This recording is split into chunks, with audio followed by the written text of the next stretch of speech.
உதகை மற்றும் அதன் சுற்றுப்பகுதிகளில் 1 மணி நேரத்திற்கும் மேலாக மிதமான மழை பெய்த நிலையில் உதகை கூடலூர் தேசிய நெடுஞ்சாலையில் மரம் விழுந்து போக்குவரத்து பாதிக்கப்பட்டது.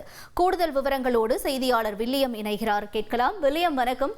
தொடர்ந்து அந்த பகுதியில் மரத்தை அகற்றுவதற்கான பணி மேற்கொள்ளப்பட்டிருக்கா? என்ன நிலவரம்?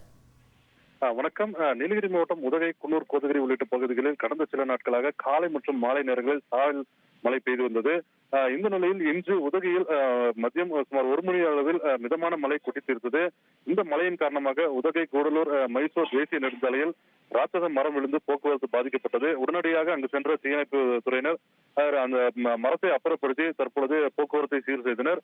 இந்த மரம் விழுந்த சம்பவம் தொடர்பாக 3 மாநில எல்லைக்கு செல்லக்கூடிய வாகனங்கள் 1 மணி நேரத்திற்கு பின்பே இந்த போக்குவரத்து சீர் செய்து தற்பொழுது அந்த சாலை போக்குவரத்துக்கு எந்த இடையூறு இல்லாமல் உள்ளது. தகவல்களுக்கு நன்றி வில்லியம். ட்ரெண்ட ஃப்ரெண்ட் ஆக்கிக்கோங்க. தந்தி டிவியின் சப்ஸ்கிரைபர்ஸ் அண்ட் ஃபாலோவர்ஸ் குடும்பத்துல நீங்களும் இணையுங்க.